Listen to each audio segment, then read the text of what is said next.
Good morning. It's a beautiful March morning, 70 degrees one day and freezing and flurries the next. Typical Indiana weather, right? What better way to bring a little happiness and joy than a front yard landscape? And that's what we're doing with this customer here. A couple things we can look at. With this particular customer, we're going to put in natural stone border, which is a great edge. Typically, most customers will do a spade edge, but later in the video, we'll show you what that looks like. But that's your bed edge that will separate the lawn from the mulch. And it kind of helps maintain that edge through the year so you're not constantly maintaining it.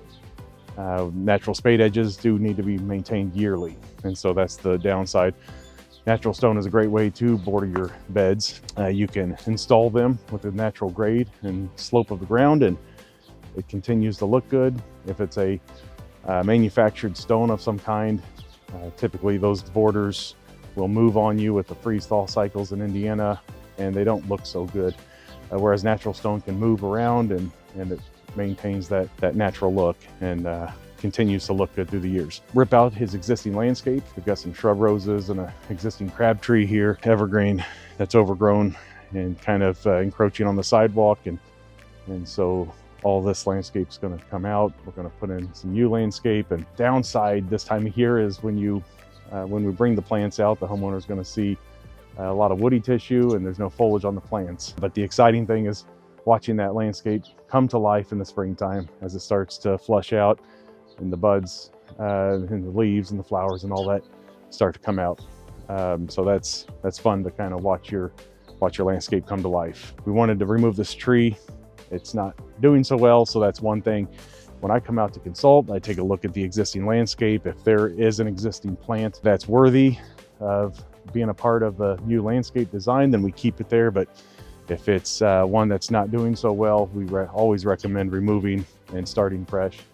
This one's getting a little too big for the space, and the property lines are close, and so we want to be careful not to encroach on the neighbor's house and their property. And so we're going to go back in with an ornamental tree, but it's going to stay much smaller, more compact, and it'll continue to do what we want it to do. It'll add some height to the corners and help frame the house out. So that'll be removed. These shrub roses are coming out, and then we're going to have a natural stone border, dyed mulch, new landscaping.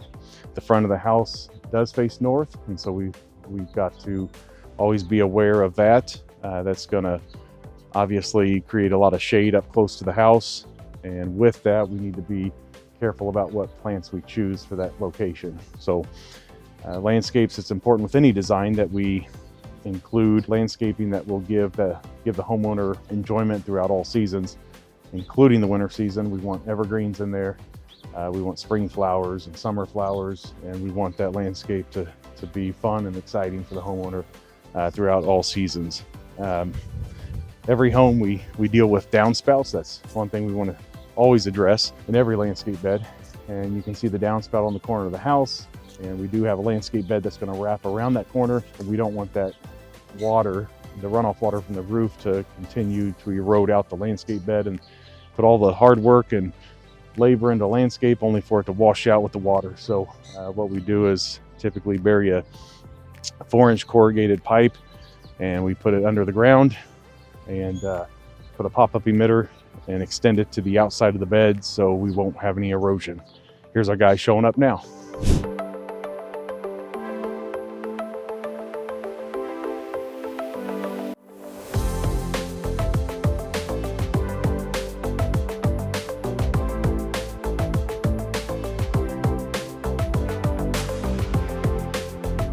I'd probably pull this viburnum out a little bit more, like right in here.